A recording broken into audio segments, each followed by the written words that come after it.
본문이 짧은 말씀이긴 하지만은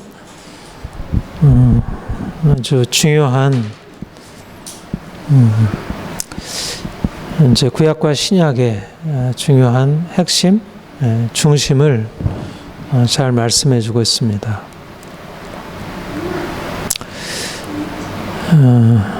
어떤 율법 교사가 예수님께 질문하기를 내가 무엇을 하여야 영생을 얻겠습니까? 선생님, 어떻게 하면 영생을 얻을 수 있을까요?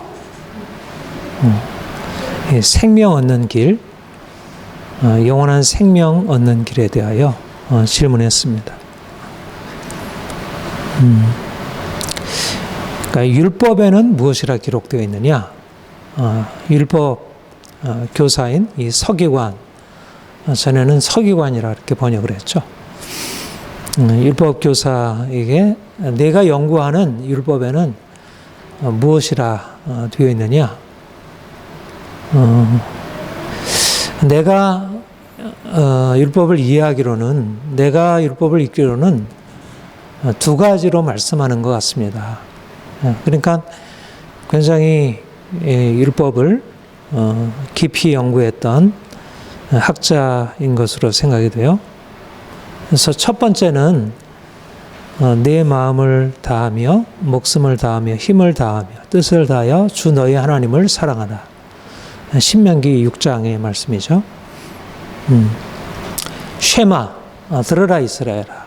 오직 여호와는 유일한 하나님이시니 너는 내 마음을 다하고 뜻을 다하고 성품을 다하여 주 너희 하나님을 사랑하라. 이것이 첫 번째 율법이 말씀하고 있는 첫 번째 조건이다. 이렇게 얘기를 했습니다. 그리고 두 번째는 내 이웃을 내 자신과 같이 사랑하라.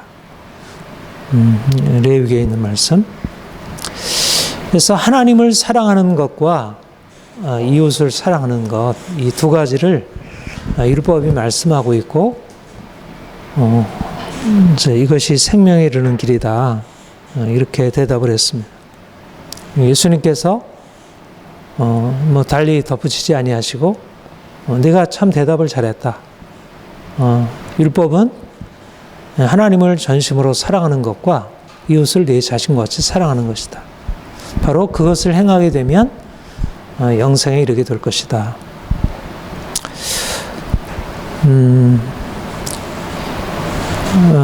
예수님께서 율법교사의 질문에 답하신 이 율법의 중요한 두 중심, 그리고 복음 안에서도 여전히 귀속되는 이제 율법의 두 중심, 이것을 우리가 깨닫고 이것을 우리의 삶에서 실천하는 것이 우리가 진정한 생명에 이르는 길이다.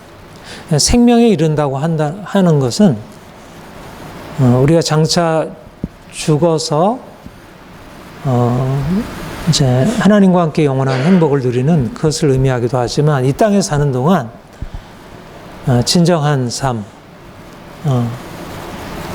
참으로 하나님이 뜻하셨고 또 우리가 소망하는, 그리고 모든 사람들에게도 가장 아름답고 인정할 만한 그러한 삶을 살아갈 수 있다. 하나님을 사랑하는 것, 이웃을 사랑하는 것. 그러니까 하나님을 더 온전하게 사랑하는 법을 배우는 것. 그리고 하나님 사랑의 바탕을 두고 이웃을 사랑하는 것. 그러니까 우리가 예수님을 믿는 그 믿음의 시작이라고 하는 것은 하나님과의 관계, 하나님이 나를 사랑하시고 내가 그것에 대한 응답으로 하나님 사랑하는 법을 배우고 하나님 사랑 안으로 깊이 들어가서 그분과 사랑의 관계를 누리고 살아가는 것입니다. 그래서 그 사랑 안에 살아가는 것입니다. 내가 믿는다고 할 때 하나님이 나를 사랑하시고 내가 하나님을 사랑하는 것을 깨닫지 못한다면 이 사랑이라는 이 중요한 이 비밀을 깨닫지 못한다면 이 믿음이라고 하는 것은 추상적인 것이고 이것은 실질적이지 못한 것이다.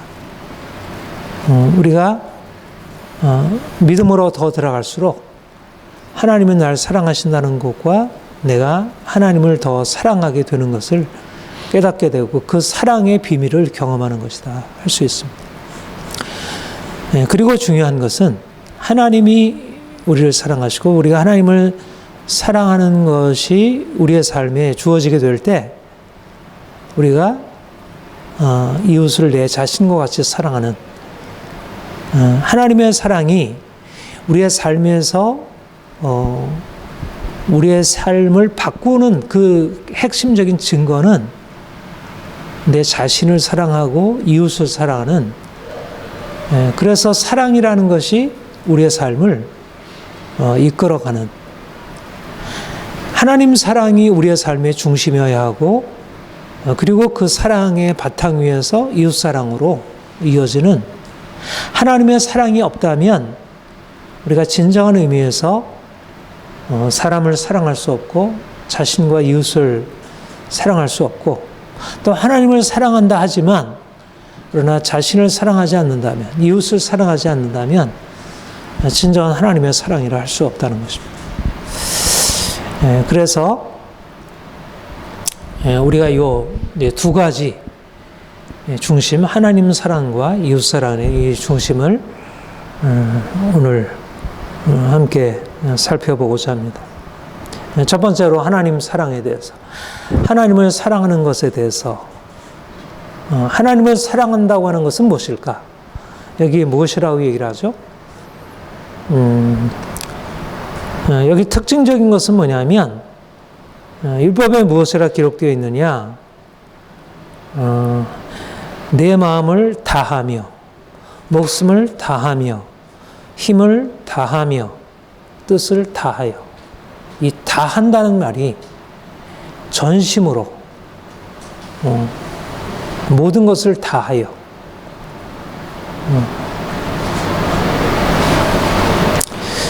그러니까 하나님을 사랑하는 것의 가장 중요한 특징 우리가 어떤 것도 이런 방식으로 사랑할 수 없고 원래 물론 사랑이라고 하는 것은 특별히 엄마가 부모가 자기 자녀를 사랑할 때 또 남편이 아내가 남편을 사랑할 때 이런 어떤 전적으로 배타적으로 모든 것을 다 쏟아붓는 그 사랑의 양상이 분명히 있긴 있죠.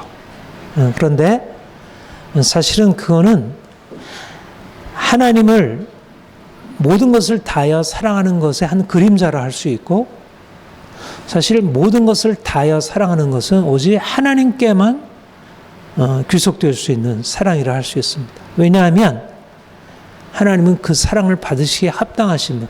말하자면 하나님은 다른 어떤 사랑의 대상과 다른 분이라는 거, 다른 존재라는 거. 우리가 바라보는 식물, 꽃, 그리고 햇빛, 공기, 새 노랫소리,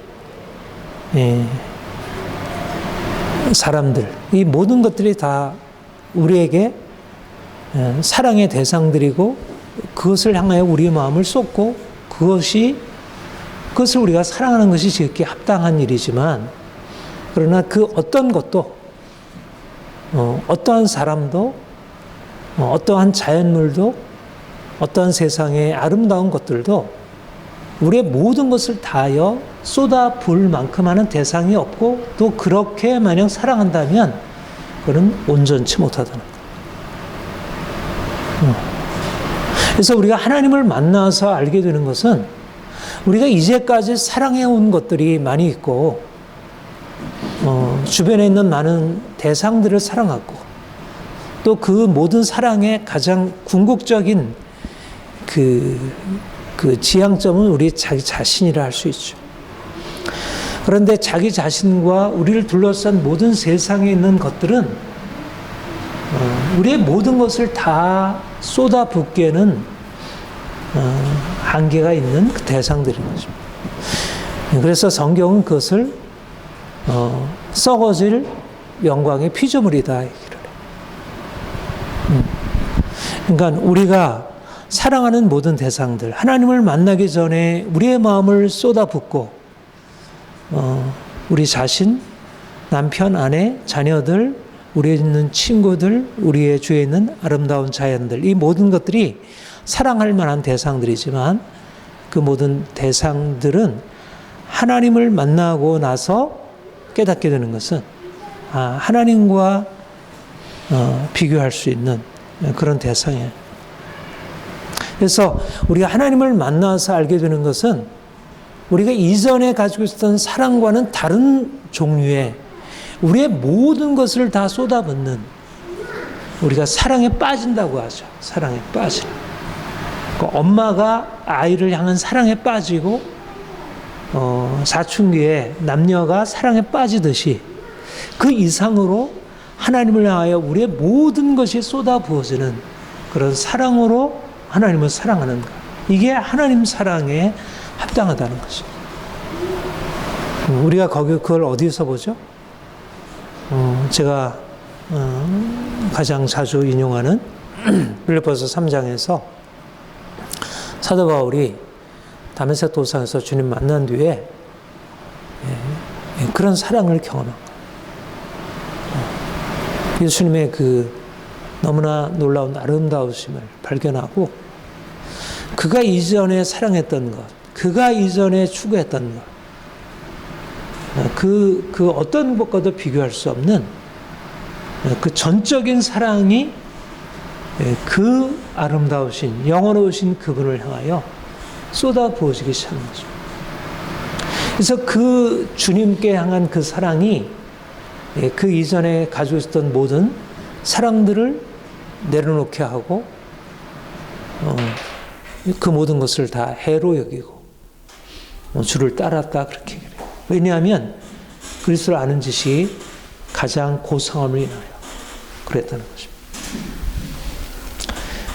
저는 이것이 우리가 주님을 만난 이후에 시작되고 또 주님 만난 이후에 계속되어질 하나님과의 사랑의 관계의 기본적인 특징이라고 했어요. 그러니까 이건 율법에 기록한 것이지만 여전히 신약에서도 우리가 주님 만난 이후에 우리의 삶의 의미를 어디에 두겠어요? 우리 자신, 자녀들, 남편, 아내, 우리의 일, 우리의 성공, 우리의 행복, 그 모든 것들이 다 귀하고 아름다운 사랑의 대상들이지만 주님을 향하는 우리의 사랑과 비교할 수 없다는 것입니다. 예수님께서 비유로 말씀하신 대로 어떤 농부가 밭을 갈다가 밭에서 엄청난 보화를 발견하고 그가 가지고 있었던 모든 재산을 다 팔아 그 보화가 담긴 밭을 샀다. 말하자면 우리가 주님을 만난 이후에 우리의 삶이 어떻게 달라지는가? 우리가 이제까지 사랑해왔던 모든 사랑의 대상들이 이제는 더 이상 우리의 마음을 빼앗고 거기에 우리의 삶을 드려야 할 것으로 여기지지 아니하고 그것과 비교할 수 없는 방식으로 우리 주님을 향하여 우리 하나님을 향하여 우리의 모든 것을 들여서 그분을 사랑하는 것이 우리의 삶의 의미가 되고, 그러니까 내 자신이 목적이 되었고 어떤 세상의 어떤 것들이 우리의 추구의 대상이었다면 이제 우리의 모든 것을 다하여 그분이 우리의 삶의 중심, 우리의 삶의 이유, 우리의 삶의 의미, 그것으로 바뀌어지는 것이. 저는 고등학교 때 아마도 고등학교 2학년 때쯤 내가 워치맨을 만나서 이제 십자가의 도를 경험하고, 그리고 고등학교 3학년 때 그때 하여튼 매 토요일마다 이제 그 철회를 했어요. 꽃박새는 거기 꽃박새는 철회를 하고 주일날 예배드리고 그리고 주일날 늦게까지 하고 월요일날은 학교 가서 졸고 거의 기억하기로 1년 내 그렇게 지냈던 것 같아요. 근데 그런 이제 고3 시절이 나에게는 굉장히 꽃피는 시절이었어요. 내 안에. 그러니까 주님을 향한 사랑으로 꽃피는 시절이었어요. 너무 좋은 거예요. 그러니까 철회하는 그 시간. 계속 찬송 부르고. 근데 이제 그렇게 찬송하고 기도하는 중에 제가 이 성령을 체험하면서 방언을 받고 이 영적인 내 마음에 주님을 향한 사랑이 내게 열린 거예요. 그래서 이제 그때 내가 받은 찬송이 구절 생각만 해도 만유의 주제, 존귀하신 예수. 그러니까 예수님이 너무 좋은 거예요. 예수님을 생각만 해도 내 마음이 이렇게 좋거든. 그러니까 진짜 주님을 향한 이제 방언 찬양을 하면 너무 이렇게 내 안에 고양되어지는 그 경험을,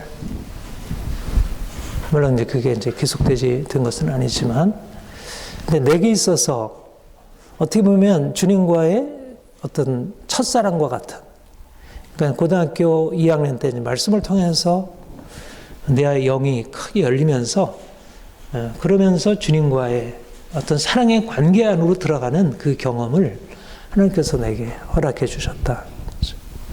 그게 지금까지도 내 영성의 기본적인 어떤 바탕이 되고 있음을 보게 됩니다. 우리가 주님 만난 이후에 우리의 삶에 가장 중요한 특성이 무엇일까? 이 세상에 속해 있는 어떤 것보다, 어떤 아름다운 어떤 것보다 주님이 우리의 삶에 가장 최고로 좋은, 예수님보다 더 좋은 건 없어. 예수님 너무 좋아요. 나는 예수님 정말 사랑해요. 내 삶의 모든 것 다해서 주님을 기쁘게 하고 주님과 함께 정말 진정한 하나됨을 이루고 싶어요. 유명한 아구스티누스가 이제 하나님의 도성 그 책에서 그 두 가지 삶의 방식에 대해서 얘기를 했어요. 하나님의 도성의 사람들의 삶의 방식과 이 땅의 도성의 사람들의 삶의 방식의 차이. 하나님 도성의 삶의 방식은 하나님 사랑, 하나님이 우리의 삶의 모든 것의 중심이 되어서 그것을 향한 전적인 추구. 그야말로 그분을 향하여 모든 것을, 말하자면 이제까지 피조물을 향한 사랑에서 하나님을 향한 사랑으로 돌이키는 것. 세상을 향한 이 땅의 도성들, 대부분의 사람들이 살아가고 있는 삶의 방식은 돈, 쾌락, 이 세상의 명예, 권력, 말하자면 그거를 이제 욕망이다. 세상을 향한 욕망, 자기 사랑이, 교만, 이런 것이 특징이 돼요. 말하자면 피조물이 인생의 중심이 됩니다. 성경은 그것을 우상숭배다. 우리가 피조물을 사랑하는 것 그 자체가 문제는 아니지만 피조물이 하나님과 같이 되어 사랑하는 것이 문제인 것이에요. 사실 우리가 우리 자신을 사랑하는 것, 세상을 사랑하는 것은 하나님이 주신 건강한 본성 중에 하나이지만 우리가 하나님 만나기 전에는 다 하나님 아닌 것들이 하나님처럼 높여지고 우리의 마음의 중심이 되어서, 그러니까 칼빈이 그런 얘기를 해요. 우리의 마음이 우상 공장이라고. 우리는 끊임없이 하나님 아닌 것을 하나님처럼 자기를 높이거나 지식을 높이거나 권력이거나 사람이거나, 우리가 하나님을 사랑한다는 것은 무엇일까? 우리가 전심으로 주님을 사랑한다는 것은 무엇일까? 이제까지 사랑하던 것에서 하나님 사랑으로 돌이키는 것이. 우리가 이제까지 붙들고 있었던 우상, 하나님 아닌 것들을 하나님처럼 사랑하고 있었던 모든 것들을 이제 내려놓고 하나님 사랑으로 돌이키는 것입니다. 왜냐하면 그분만이 우리의 모든 것을 다하여 사랑할 만한 분이시기에 그야말로 합당하신 분이기 때문에 사랑과 존귀를 받으시 합당하신 오직 유일하게 예배를 받으시 합당하신 분이신데 우리가 예배의 대상을 향하여 예배를 드리지 않고 예배의 대상이 아닌 것들을 마치 돈을, 사람을, 자신의 행복을 마치 예배의 대상처럼 붙들고 있는 거예요. 그래서 하나님 아닌 것들을 하나님처럼 섬기게 될 때 하나님은 질투하신 하나님이시기 때문에 그것에 대해서 진노하시고 벌하시는 거죠. 그러니까 너무 귀한 것들을 우리가 붙들고 사랑하는 것 자체가 우리에게 처음엔 좋았는데 그게 인생을 망하게 만드는 거예요. 하나님의 질서, 하나님의 행해 놓으신 것을 거스르. 말하자면 율법이 우리에게 명하는 것은 하나님을 전심으로 사랑하는 것이 전제되지 않는 모든 사랑은 위험하고 그것은 우리를 병들게 한다는 거예요. 그래서 하나님을 사랑한다는 것은 곧 이제까지 우리가 사랑하던 세상, 이제까지 우리가 사랑하던 자기 자신에 대하여 이제 내려놓고 그것을 끊고 돌이켜서 하나님 사랑으로 우리가 향하는 것. 이스라엘 백성들이 하나님을 알게 된 이후에 그들이 해야 했던 게 뭐예요? 우상 숭배를 끊고 다른 신들을 섬기는 것을 끊고 하나님 사랑으로 돌이키는 것은 그들이 가나안에 들어가서 그들이 해야 할 것이 무엇이었어요? 모든 우상을 버리고 우상을 깨뜨리고 하나님을 섬기는 것. 오늘날 우리가 주님을 사랑하는 것이 우리의 삶의 가장 중요한 사명이고 그 가장 중요한 삶의 의미이고 본분이고 그게 우리의 삶의 본성에 합당한 것이라는 것입니다. 인간이 아무리 자신의 삶에 있는 것들을 다 한다 하더라도 하나님께 합당한 영광을 돌려드리지 않고 하나님 아닌 것들이 우리의 삶의 중심이 되고 우리의 삶을 끌어가고 있다면 그거는 이미 병든 것이고 이미 그것은 망가진 거라는 거예요. 그래서 하나님이 우리에게 찾아오셔서 하는 일은 이 질서를 회복하는 일, 하나님이 우리의 삶의 중심이 되고 전부가 되고 그분이 우리의 목적이 되도록 우리의 삶을 돌이키는 일, 이거를 하나님께서 하시려고 하는 것입니다. 이거를 메타노이아, 회개라 얘기해요. 메타노이아, 생각을 바꾸는 것, 마음을 바꾸는 것. 우리의 마음이 어디를 향해 있느냐에 따라서 우리 인생이 결정이 돼요. 내 삶의 중심, 내 마음의 중심이 어디를 향하여 있느냐에 따라서 인생의 질이 달라져요. 내가 돈을 향하여 있으면 내 삶인 돈을 중심으로 인생이 구성되고 내가 어떤 쾌락을 향해 있으면 그 쾌락이 인생의 중심이 되고 어떤 사람, 일 근데 내가 이제까지 가지고 있던 삶의 중심을 이제 어디로 옮기냐면 하나님께로 옮기는 것이죠. 하나님. 그분이 우리의 삶의 중심이 되도록. 메타노이아. 그러니까 이건 한 번만 되는 일이 아니라 평생 되는 일이에요. 왜냐하면 우리의 마음의 중심이 한 번 결정이 되면 영안에서 잘 안 바뀌니까. 우리가 습관, 뇌과학에서 습관 얘기할 때 그 얘기 하잖아요. 한 번 우리가 우리의 생각의 습관이 결정이 되면 그 생각의 습관을 따라서 살아간다. 내가 내 삶의 중심이 나라고 하면 나를 중심으로 해서 모든 삶이 이루어지고 이게 바뀌지 않는 거예요. 그러니까 주님을 향해서 돌이켰다가도 또다시 나를 향해서 또다시 돌이키는 거예요. 하나님을 믿는 것조차도 나 중심적으로 믿게 되는 거예요. 요즘에 사람들이 그렇잖아요. 예수를 믿어도 그 믿음의 목적은 뭐예요? 하나님 그분 자신이 아니라 나의 행복, 나의 평안, 나의 이익인 거예요.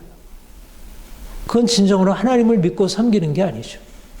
하나님을 우상처럼 섬기는 거예요. 말하자면 하나님을 섬길 때 여로보암이 금송아지를 만들어 놓고 이것이 너희를 애굽에서 인도해낸 하나님이라 이렇게 만드는 거죠. 오늘날 사람들이 돈을 섬기면서 하나님을 금송아지처럼 섬기는 거예요. 이거는 진정으로 하나님께 합당한 예배가 아닌 거죠.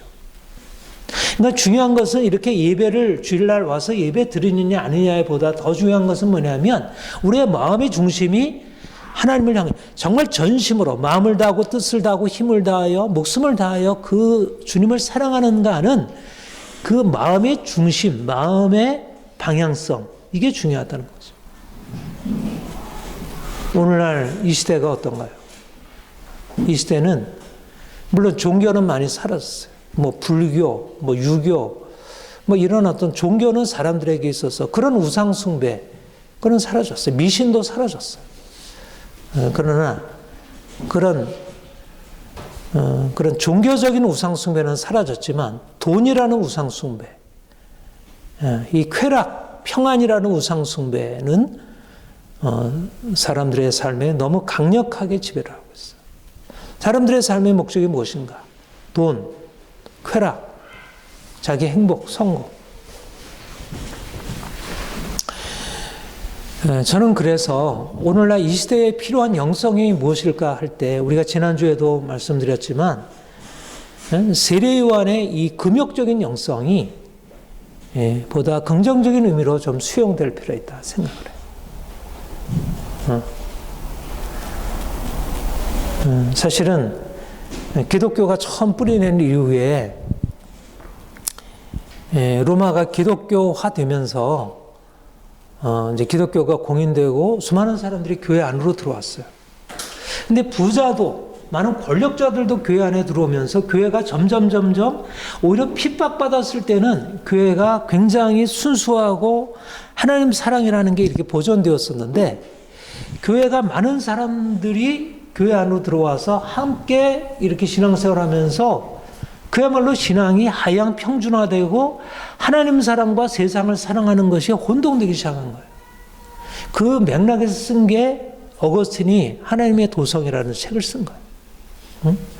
하나님을 믿는 믿음의 방식과 이 세상의 방식이 너무나 다른데 사람들이 믿으면서도 여전히 세상의 방식을 그대로 가지고 들어와서 하니까 그대로 해서 안 되겠다고 하는 거. 이것을 이제 그러면서 그 당시에 그런 흐름을 거슬러 가려고 했던 게 뭐냐면 사막의 교부들이었어요. 가장 대표적인 사람이 안토니우스라는, 그러니까 어거스틴도 굉장히 칭찬했던 사람.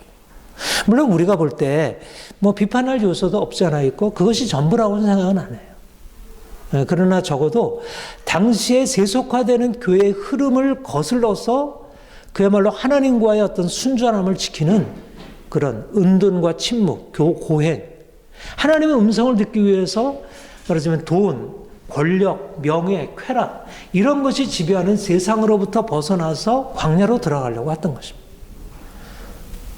중요한 게 지금도 사실 이제 그것이 이제 바탕이 되어서 중세 수도원 운동, 수도원 제도들이 형성이 되고 많은 수도원들의 사람들이 들어가서 수도사들, 수녀들, 수사들, 수녀들 이런 사람들이 하나님께 전심으로 집중하면서 이제 주님을 섬기는 법을 그런 것을 이제 유지하고 그나마 중세가 유지될 수 있었던 그런 영성의 이제 그런 어떤 수원지가 되었다고 할 수가 있습니다. 개신교는 물론 이제 그런 수도원적인 영성에서 내려와서 이제 세상 한가운데도 들어왔는데, 근데 문제는 세상 한가운데로 들어와서 중요한 게 뭐예요? 하나님 사랑이라는 전심으로 하나님을 사랑한다는 것을 이 중심을 버려서는 안 되잖아요. 근데 개신교가 세상 한가운데 들어와서 하나님을 전심으로 사랑하는 것을 잊어버리고 세상을 사랑하는 것과 하나님 사랑하는 것을 다시 혼동시켜버린. 그래서 오늘날 저는 다시 한번 수도원적인 그런 금욕적인 영성의 본래적인 의미, 하나님 사랑하기 위해서 우리가 사랑하던 모든 것들을 끊고 조금 더 철저하게 우리 안에 하나님 사랑을 맡고 대신할 수 있다고 여겨지는 것들에 대해서 이것을 내려놓고 끊는 그런 믿음의 자세가 필요하다 생각이 듭니다. 여러분, 하나님 사랑이 없이는 우리 자신을 또 하나님이 주신 이 아름다운 세상을 온전하게 사랑할 수 없습니다. 하나님은 모든 것의 근원 되셔요. 그분을 사랑하지 않는다면, 우리가 그분 사랑과 다른 사랑들이 이렇게 혼동되고 섞여지게 된다면 우리의 삶에 말하자면 불순, 불순물들이 들어오고 오염되기 시작한 거예요. 바이러스들이 들어와서 우리의 삶을 병들게 하기 시작하는 거예요. 하나님 사랑은 모든 것의 기초가 됩니다. 그 사람이 어떠한 삶의 병을 가지고 있든지, 현재 어떠한 직업이나 삶의 환경을 가지고 있든지와 상관없이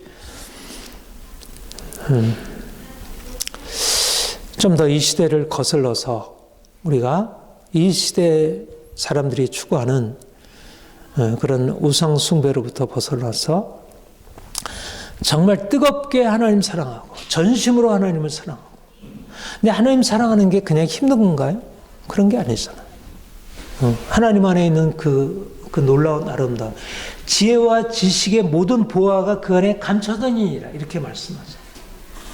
하나님 사랑이라고 하는 것은 모든 세상 피조물 들어서 모든, 어거스틴이 그렇게 그랬어요.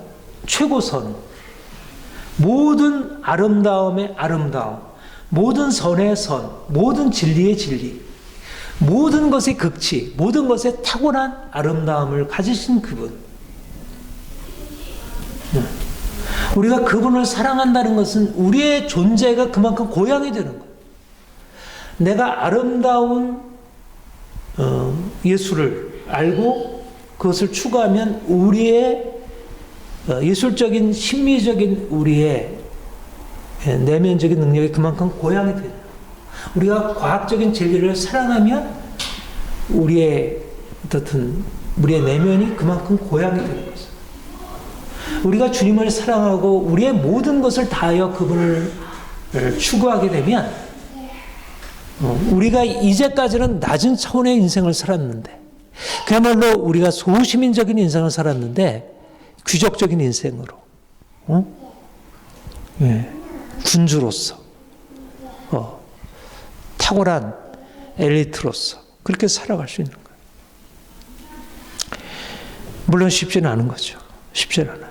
그러니까 이스라엘 백성들이 애굽에서 나와서 광야를 거쳐서 광야를 통하여 애굽의 그 낮은 차원의 인생을 이제는 그거를 이렇게 제거하고 보다 높은 차원의 것으로 오르기 위해서 말씀을 듣고 말씀에 따라서 끊임없이 훈련다는 게 쉽지 않은 일이죠. 철저히 자기를 부인하고 자기의 욕망을 내려놓고 자기 안에 있는 다듬어지지 못한 것들이 깨뜨려지는 과정이 쉽지 않은 일이에요. 그러니까 우리가 하나님을 사랑하는 길이 쉽지 않은 일이에요. 그분을 사랑하기 위해서는 그야말로 정화되어야 하고 우리의 인생이 정련되어져요. 그러니까 이전에 가지고 있었던 그러한 세속적인 우리의 그런 추구들이 깨어져야 돼요.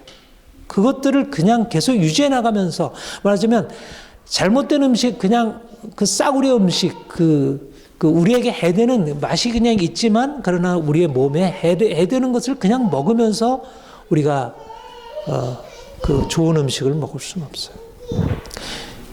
그런 의미에서 하나님 사랑이 우리가 이전의 관점에서 보면, 또 많은 사람들이 일반적으로 추구하는 것에서 보면 그렇게 좋게 보이지 않을 수 있습니다.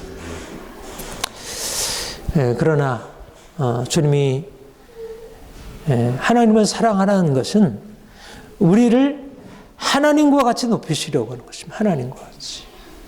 우리를 그 그리스도의 영광으로 우리를 이끄시기 위해서 그런 거예요. 하나님을 사랑한다는 것은 우리가 그분과 하나 된다는 것이고 그 영광으로 올려진다는 것을 의미해요.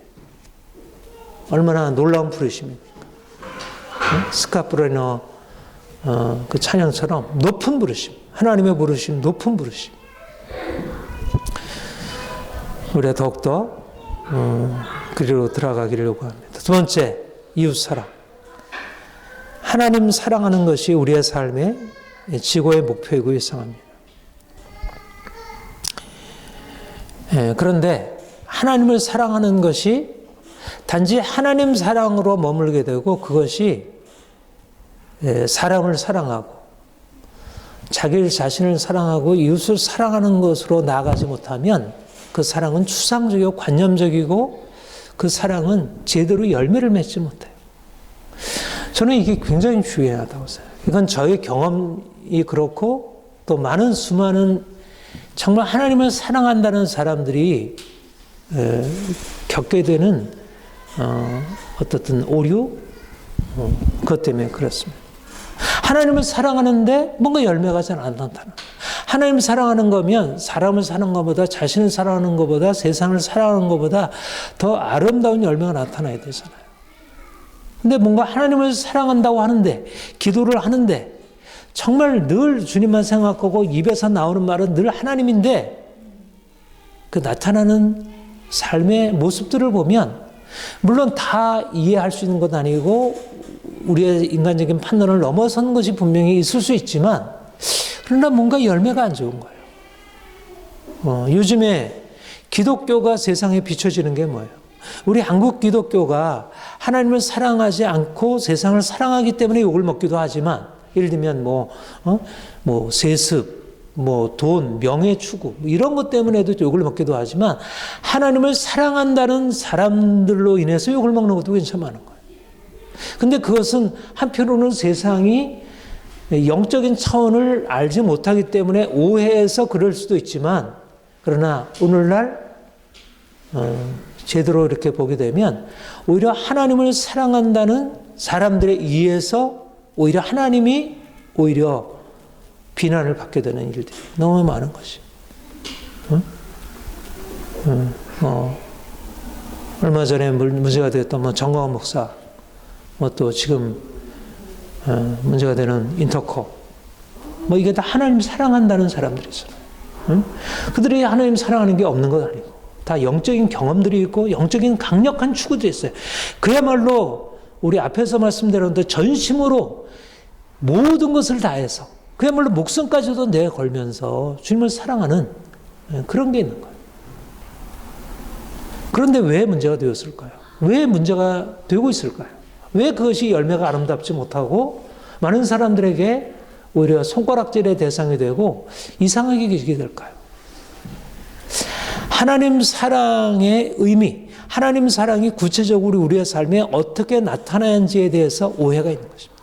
하나님 사랑이라고 하는 것이 반드시 보여주어야 할 그 증거는 사람을 사랑하는 것, 자기를 사랑하고 이웃을 사랑하는 것으로 드러나야 되는데, 그것이 그 신앙 속에서 그것이 제대로 이해되지 않으므로 하나님을 사랑하는 것으로 그냥 모든 것을 다 대신해 버리는 것입니다.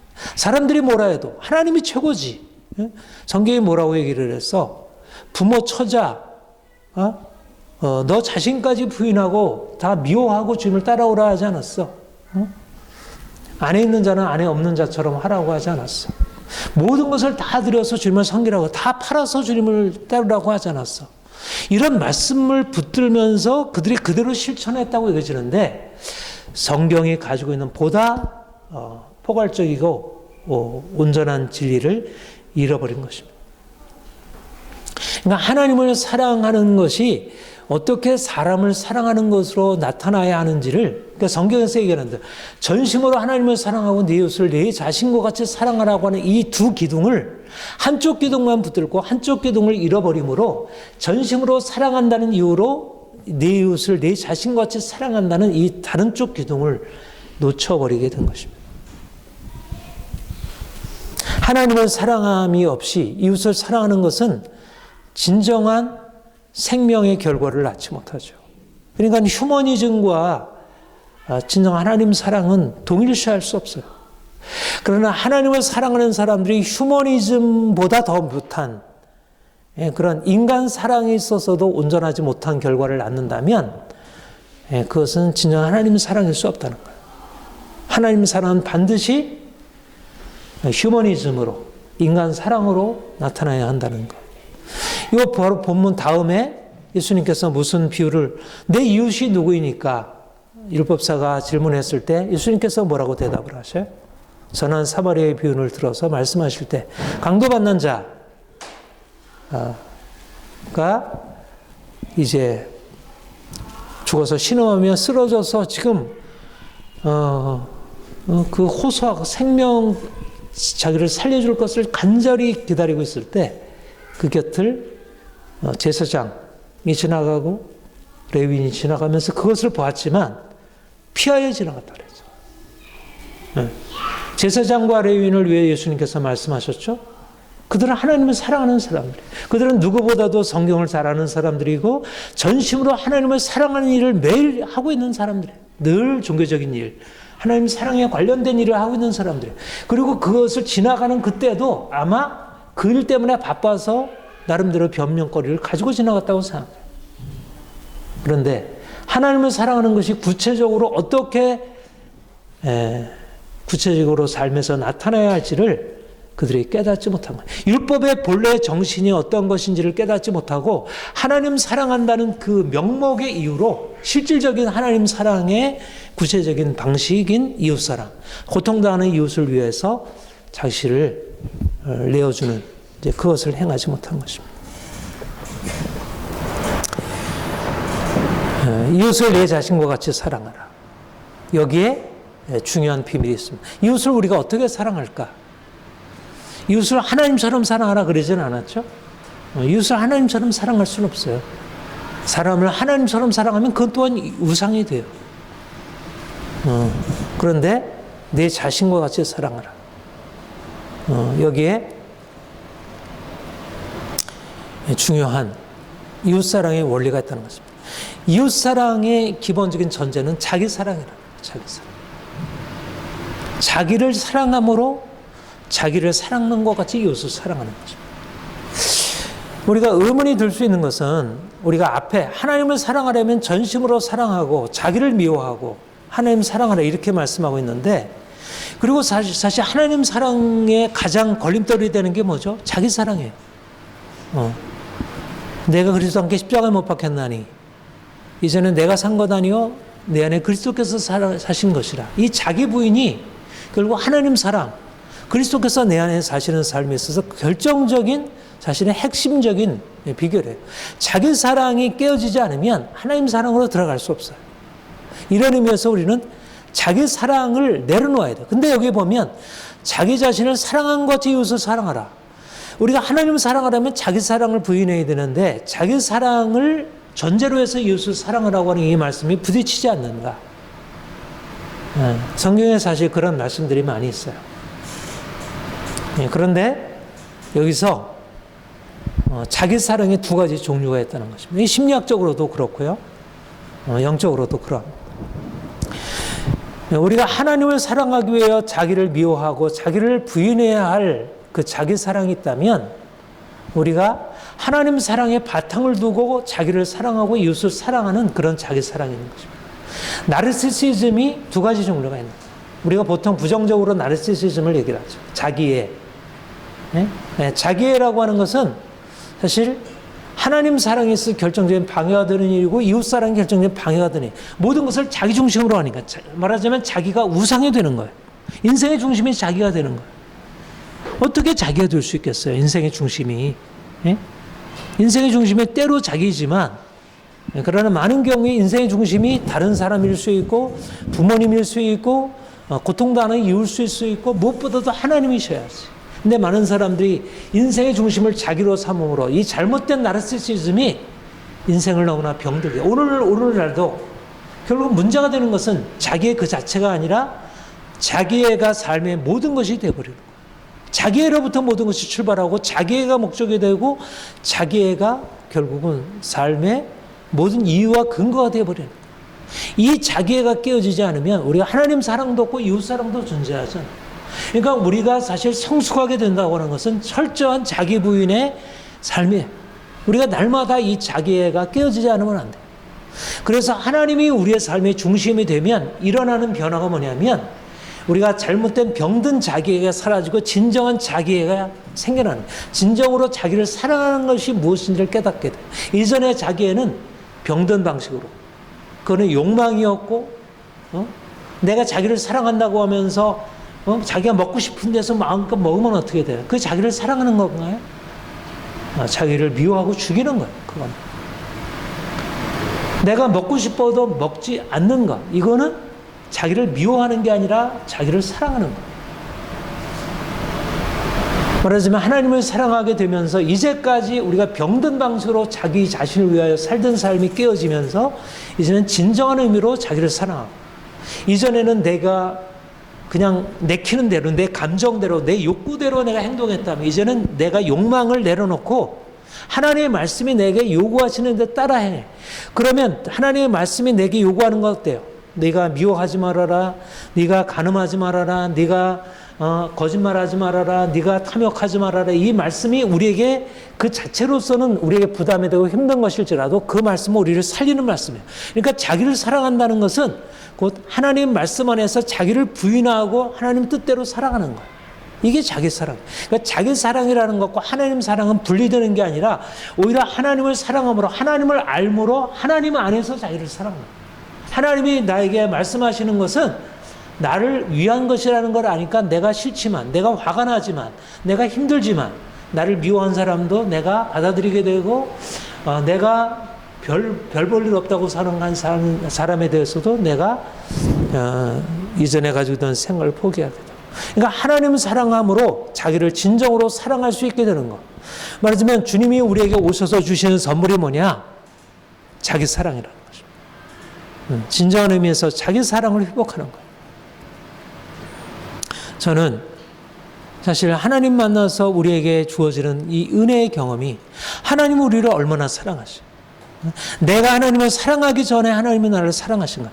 나는 하나님을 사랑한다고 해서 하나님을 추구했더니 사실 내가 추구한 것보다 더 중요한 것을 내가 발견하기 위해서 하나님 사랑이라는 이 엄청난 은혜를 경험하기 위해서 내가 하나님을 추구한 거야.